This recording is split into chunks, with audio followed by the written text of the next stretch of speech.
Welcome back to the InherAlchemist TV. In today's video, we are going to be talking about Melody and her flying monkeys, and also maybe Martel a little bit too. So before we get started, please like the video, make sure that you are subscribed to the channel, and also that you have your notification bells on.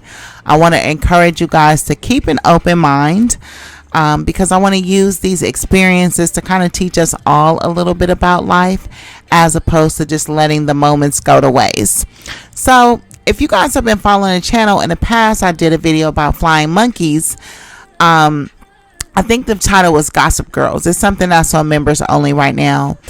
And it's funny because I have forgotten all about the video, but then a content creator named Kakoa Gon Tell It, she put a community wall post, and it said InherAlchemist mentions flying monkeys something, and now it's all over the place. And again, I don't think she was insinuating that I invented the term. I think she was just saying that ever since you brought that term into the space, it's been used all around. And the funny thing is that her using the name InherAlchemist, it almost like jolted me back to my channel, because I was like off on like some type of like rabbit hole journey with politics, black politics, the election, other things as well. I've been participating in a lot of men's spaces, just listening to them talk. I really like listening to men talk. And it just her saying that name, it almost brought me to, and I felt like my consciousness was reawakened, and I'm like, you know what, put your channel name back where it is, and come new, come fresh, come hot, come blazing the fire that resides inside of you. And so I want to thank her for doing that, because it's just the little things that I don't know, that can kind of like, remind you who you are. You have to be very appreciative of those moments. So anyway, there's a lot going on within the Huntsville sector, I'm learning. And really, honestly, it's having to do with a lot of meltdowns, communication meltdowns. I think a lot of it is red herrings, manipulations, and again, the enactment of flying monkeys. So that's what I want to talk about today. So before I get into it, I do want to give you guys context about what flying monkeys are. And the first one that we're going to start with is the benevolent enabler. A benevolent flying monkey is someone with a sociotropic nature that makes them an easy target for manipulators.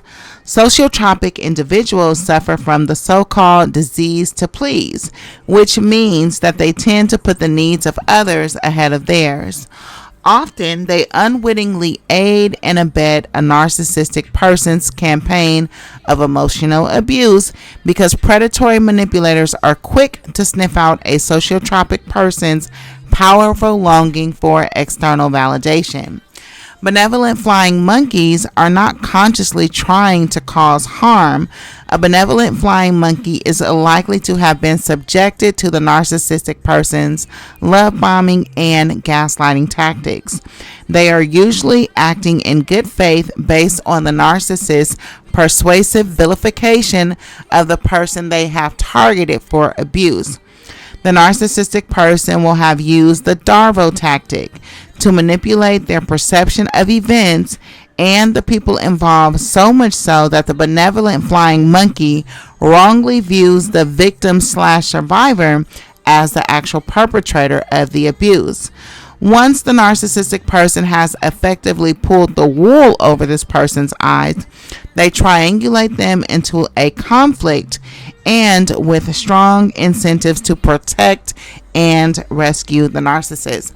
Now, this has been kind of ingrained in me, as I come from Black women empowerment space, and the word narcissistic and all of its accoutrements was thrown around very often and quite casually, and so I ended up learning a lot about the topic.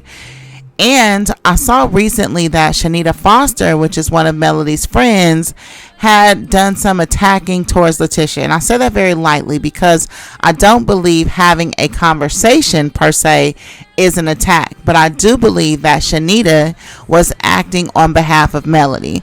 Melody strikes me as a type of friend who likes to fragment information. And what I mean by that is that she goes to different places and she tells different people different things at different times. It's not that these are actually lies or distortions. It's just that the topics or the discussions are all over the place, and unless people get together and compare notes, nobody really knows what's going on. You just see subtle tensions between you and a person, or you see that things have shifted a little bit. And my number one rule of thumb is that the person connected to everybody is usually the shit starter, the pot stirrer, the person in the middle that's causing the problems between everybody on the outside. Now, I picked up a long time ago with the cast that they were linking up. I talked about it in my tarot readings.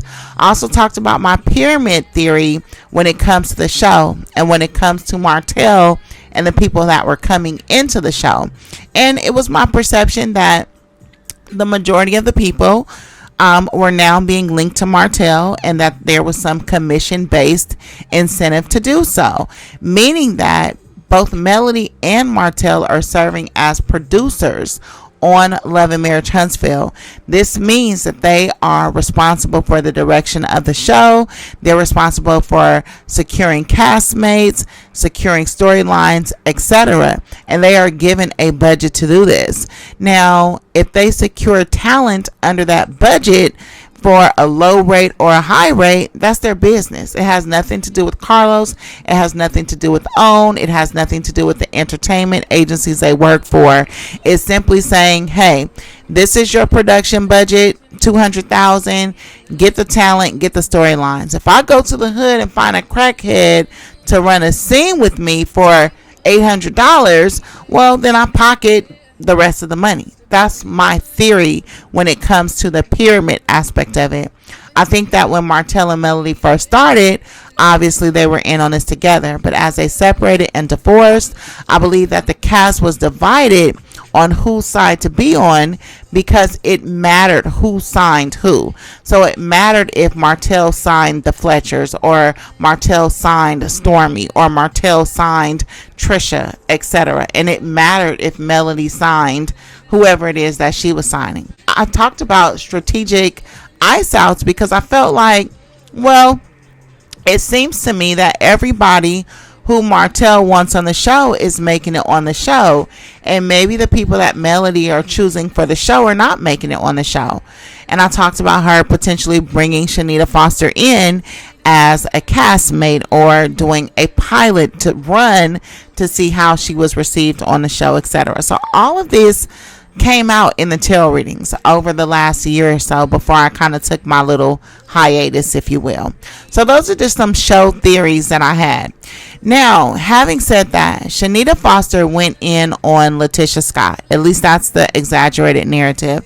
But I also noticed that she did this because she was acting in a flying monkey capacity, meaning that she had been taught to receive or perceive Letitia's actions or her state of being or her position in a certain way by Melody going in, also believing that she needed to come in and protect Melody. Now, Chanita then went and was very confused when she got backlash for that. Why? Because she was acting in good faith based on what she believed. Now, the reason why I'm calling her a flying monkey is only for one reason. It's because I've seen this same scenario play out with not only Chanita Foster, but also Destiny and also Stormy.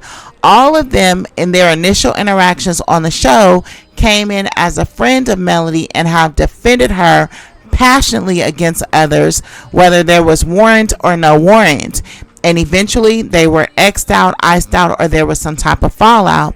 So now we're looking at 3 different examples of benevolent flying monkeys who have stood for and defended Melody, right? We saw this in the infamous Galentine's Day fight between Stormy and Destiny. Destiny was completely blindsided by Stormy's passion towards her and Stormy's passionate defense of Melody, as Melody sat there and kind of smirked a little bit because she knows that she gassed Stormy up to believe that something wrong had been done against her. She used Stormy in a benevolent flying monkey capacity. That's the same way that she does with her fan base. There's always some type of victim narrative. Something has always happened. And I'm noticing that with this sector. I saw recently there was like a buzz about, I guess, some content creator who was supposed to be pro Melody had changed their content, but there was a lot of mystery behind it because the person wasn't named. And then I happened to tune into a channel called Deanna Rose, and she was cammed up, and I saw her obvious sadness and disappointment at feeling targeted, but it really wasn't her because there was no name used. It was simply a narrative and a speculation put out and then allowed for the audience or the viewers to run with it, and thereby sacrificing and attacking different people in the process. That's the same thing that I see that's going on with Melody right now in this red phone situation, or this phone caller playing on somebody's phone situation. It all feels like a red herring to me. It all feels very postured. It doesn't feel real. And in reality, Melody needs to grow up. If somebody did call your phone, which I don't even know why your kids have phones, but then you go to the police, you take that as a serious threat. You don't come to social media and employ a band of flying monkeys to go out and do your bidding. We know that you have people that you work with that dox people, people that call people jobs, and we're talking about things on YouTube. I can only imagine what happens behind the scenes, in the back chats, in the group chats, in the discords. I'm only talking about what's been revealed on YouTube. You have a lot of people that are involved in lawsuits behind their benevolent intent towards protecting you, when they don't even know if you're the victim or the villain. They're just doing it because they care, because they've been love bombed by you. Now, how does Melody love bomb in my observation? To me, she love bombs by strategically dropping down in people's chat. She love bombs by sharing people's content to the exclusion of others. She love bombs with money, cash apps, giving people preferential treatment, but none of this is lasting. And so everyone is left, when that kind of proverbial rug is pulled from under their ass, wondering what they did. And in their attempt to kind of resolve what they did, to change gears, then they start amping up their protection of her, their avocation of her, in order to please her, to get back in her good graces. And really nothing has happened. She's just trying to maintain control and make sure that people are on the ready, on go, to do whatever it is that she needs to have done. I thought it was very irresponsible for Melody to ask her followers to find out who called her kid's phone. That's something she's well capable of doing herself. Melody strikes me as the type of person that has an obsessive personality that won't stop until she gets to the bottom of something. If she investigated her husband's infidelity, then she's very well capable of figuring out who called her kid's phone, because I believe there was a point where she talked about having Martel's phone records in order to see that Destiny was calling his phone. So from that point of view, you should be able to know who is and who isn't calling your kid's phone, especially because you're dealing with juveniles and a matter of safety. Now, a lot of people have called this a distraction. People feel like, well, you're getting called out and you want the heat off of you, so you're coming up with all these stunts. Like I said in my previous video, I think that Melody is just having some emotional issues right now. I don't think it has anything to do with distractions. I just think that she's all over the place. I haven't gone too much into it because, like I said, I have to stay away from that type of energy, because eventually the mess that is her life and her emotions will become your life and your emotions. And you really have to learn how to set boundaries, particularly if you are an empath like Chanita Foster. Now, people like Chanita Foster, I think she says she's a doctor. The reason why they fall victim to people who enable them or enact them as what we call a benevolent flying monkey is because they have the wounded healer pathology. The wounded healer is one of those concepts by Carl Jung, and the concept is basically saying that when you've suffered in a certain way or through certain things, you have a heightened empathetic disposition towards others who are going through that. And so you enact a certain vigilantism towards people who you perceive to be at the bottom end of a situation or to be suffering in any type of way, right? However, when it comes to the spirit, when it comes to God's spirit, if you are going to help people, because in order to be a healer, you had to have been broken by life in some type of way. But there's a difference between acting in your own ego and will and doing things that involve the spirit of God. When you're acting in your own ego and will, it doesn't have necessarily to do with you being conceited or abrasive. It just has to do with you feeling like you have any type of authority to help or heal anything, or you ingratiating yourself to someone based on their story and their plight. These are things that tug at your emotions. And as I always say, emotion is the lowest, most non-functional part of a human being. But when you're spirit led, then you can cut through the fluff and you have the discernment to see what's going on. A lot of healers, a lot of helpers, they suffer through a lack of boundaries. And you cannot be a light worker, healer, or helper if you do not maintain proper boundaries. That's why a lot of people can't really discern what's going on, because they don't know where you end and where they begin. They don't know where the other person's feelings end and when their feelings begin. It becomes all enmeshed together. Enmeshment, that is another part of the narcissistic abuse process. Now, for those of you listening to me, you're probably thinking, oh, well, is she trying to say that Melody is a narcissist, blah, blah, blah. What I am telling you is that I personally do not believe that Melody is a narcissist. I believe that Melody is a victim of narcissistic abuse who has adopted all of the characters of a narcissist in order to defend or protect herself against that level of abuse. A lot of women do this. That's why you have women look up after years and years and say things like, I can't even recognize myself. I don't even know who I am anymore. It's because they have taken on the spirit of their abuser. That's exactly how you lose a spiritual battle. That's how you lose spiritual warfare. When you become the person who hurt you, that's how you engage in those proverbial destiny swaps. And your life starts to take on the same trajectory of the person that did you wrong, and you become no better. I pointed this out with the oppositions. They always talk about how Melody is running a cult and she started this group and she has these mellometers. But now I see all of them in their channels starting to name their chat rooms. They're starting to name their groups just the same as her. So if those groups or their chat rooms start to go out and defend them and protect them, are they cult leaders at that point as well? Or will they fall back like Melody and say, hey, I got nothing to do with that? So it seems like there's a bunch of hypocrisy running around in this space. That's just off top. Now, Melody, I saw in a clip, has come out to say that the cast members are Martel's flying monkeys. Well, that's debatable, right? The first thing is that, are they his flying monkeys, or are they his employees, or are they his and Melody's employees? We cannot lose sight of the fact that Melody and Martel both have production credits on this show.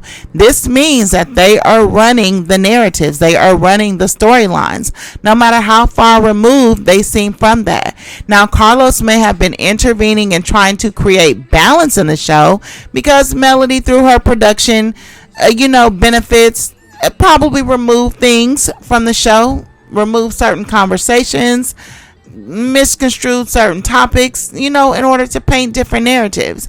And maybe there's some intervention that has happened on that part to where she may not even know how the scenes are going to play out at this point.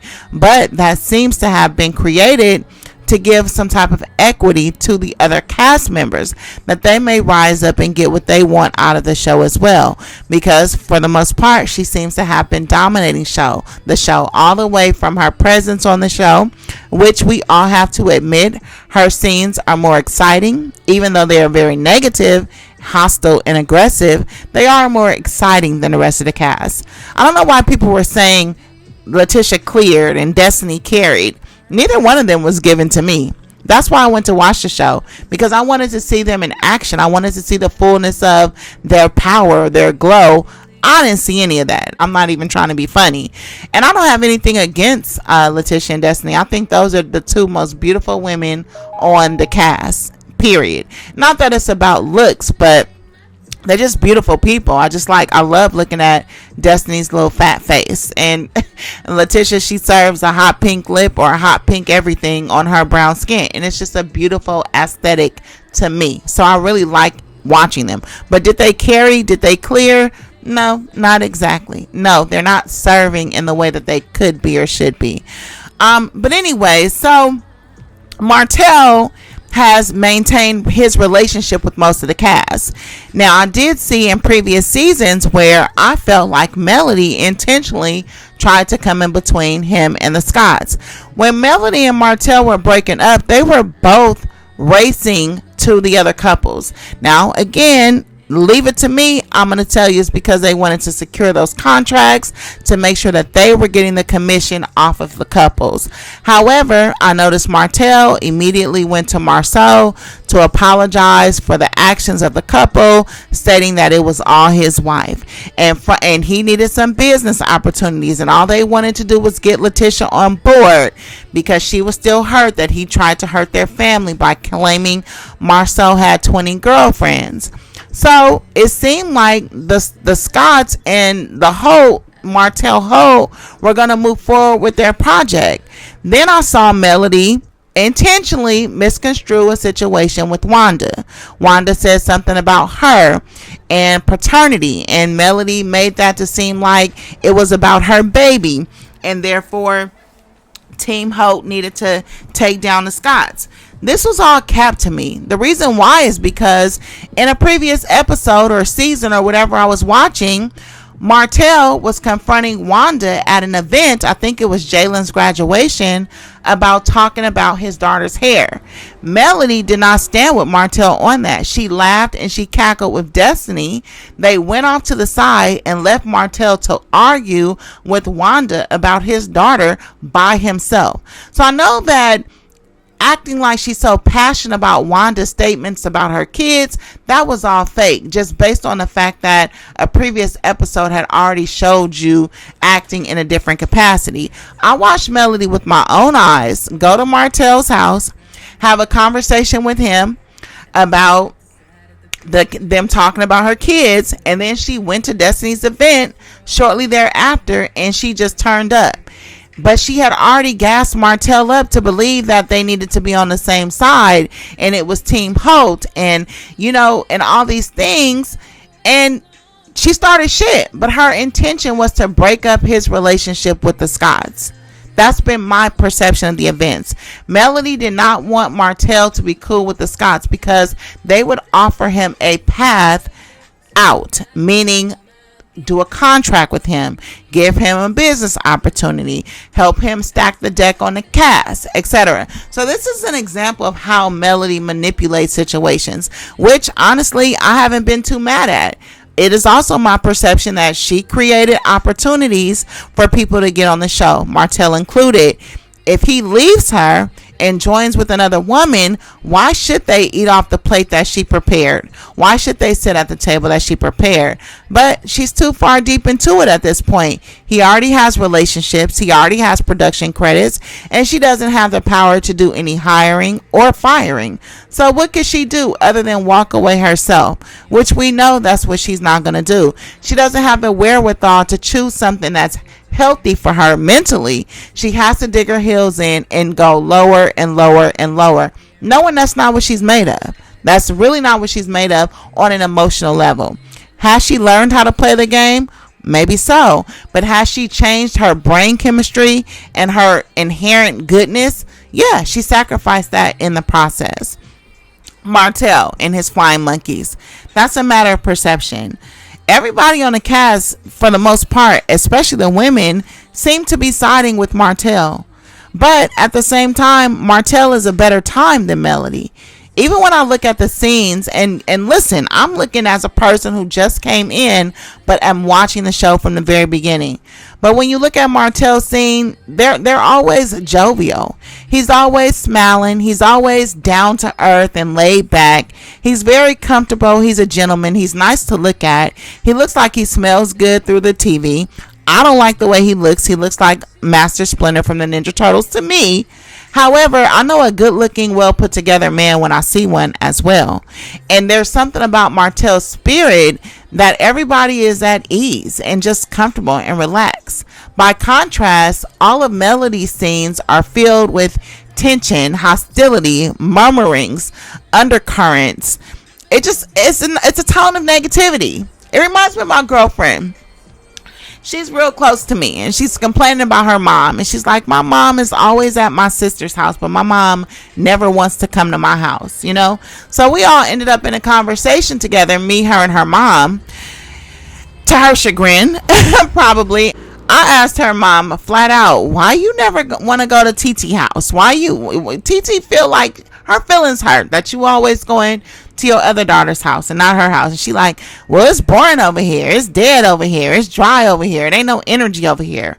Her mom said that out loud to her, and I could see how hurt she was, but she couldn't deny it. Her carpet was brown and shabby. It was just her and her kid. There's no energy, there's no life, right? And I imagine on some levels it's the same way with Melody.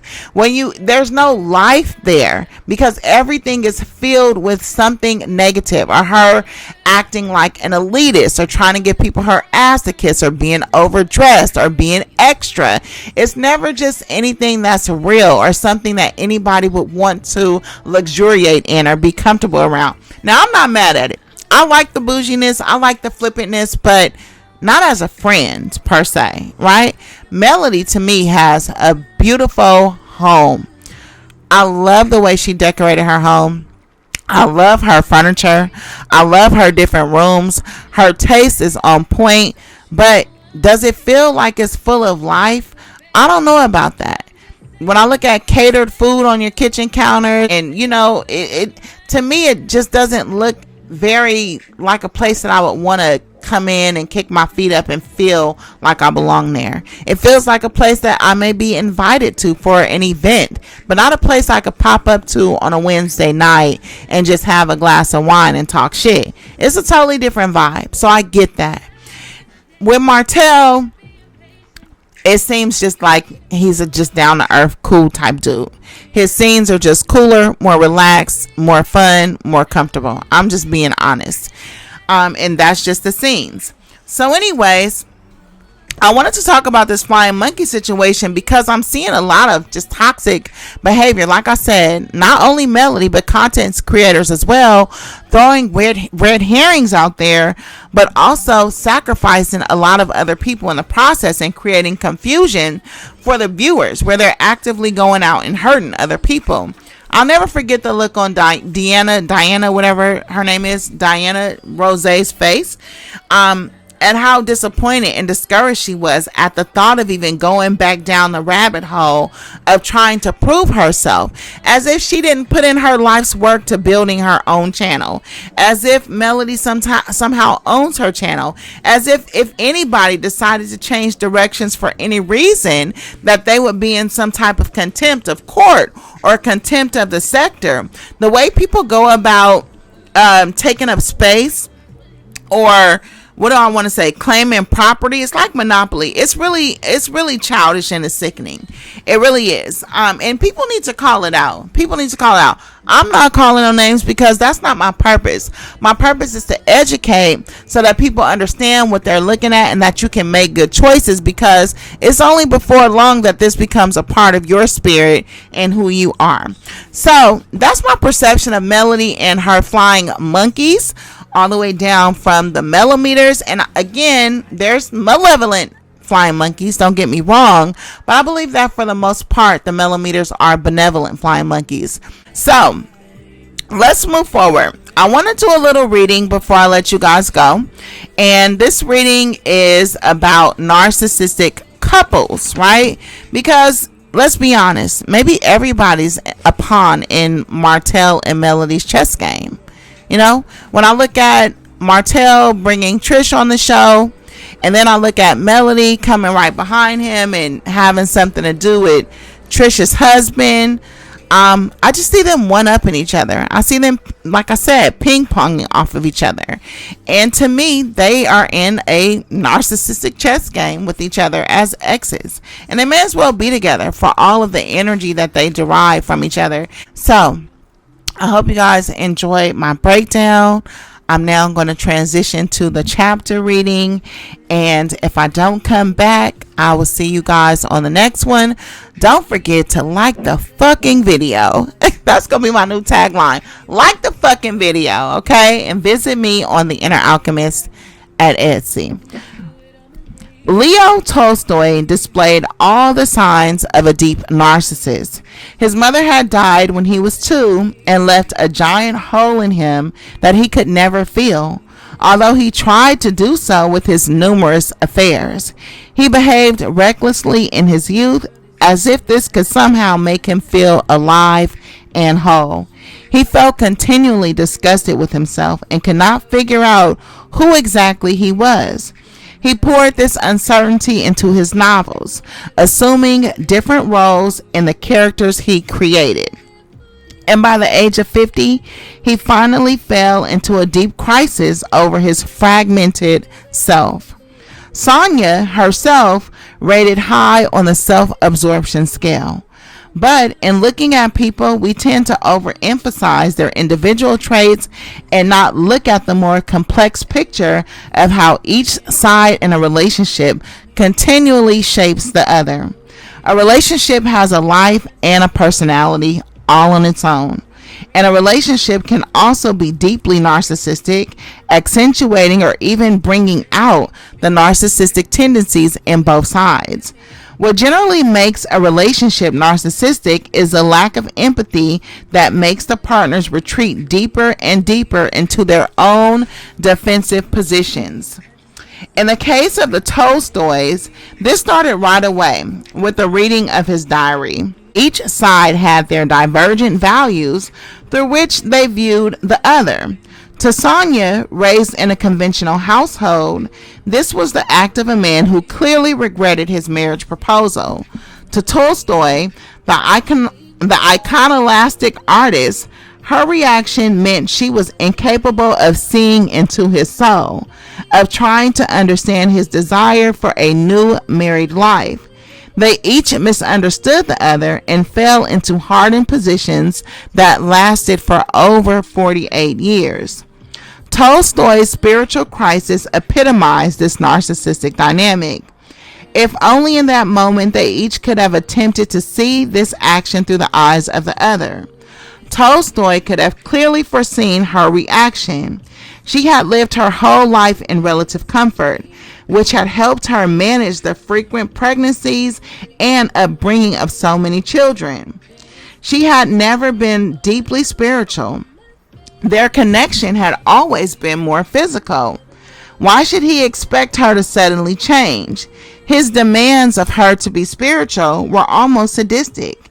He could have simply explained his own side without demanding that she follow him, even expressing his understanding of her own position and needs. That would have revealed true spirituality on his part. So just for the backdrop, this story is about a man who basically spoiled and took care of his wife on a physical, material level. And then he went through a midlife crisis and wanted to go on a spiritual path, but she didn't want to go with him because she wasn't a spiritual type of person. And she, instead of focusing only on his hypocrisy, could have seen a man who was clearly unhappy with himself, someone who had never felt loved enough since early childhood and who was undergoing a very real personal crisis. She could have offered her love and support for his new life while gently declining to follow him all the way. Such use of empathy has the opposite effect of mutual narcissism. Coming from one side, it tends to soften the other one up and invite his or her empathy as well. It is hard to stay in one's defensive position when the other person is seeing and expressing your side and entering your spirit. It beckons you to do the same. Secretly, people yearn to let go of their resistance. It is exhausting to continually be so defensive and suspicious. The key to employing empathy within a relationship is to understand the value system of the other person, which inevitably is different from yours. What they interpret as signs of love or attention or generosity tends to diverge from your way of thinking. These value systems are largely formed in early childhood and are not consciously created by people. Keeping in mind their value system will allow you to enter their spirit and perspective precisely in the moment you would normally turn defensive. Even deep narcissists can be pulled out of their shell in this way because such attention is so rare. Measure all of your relationships on the narcissistic spectrum. It is not one person or the other, but the dynamic itself that must be altered. So that's my word on Melody and Martel and their flying monkeys. Sound off in the comments. Let me know what you guys think. And you know what I'm going to do. I'm going to see you on the next one.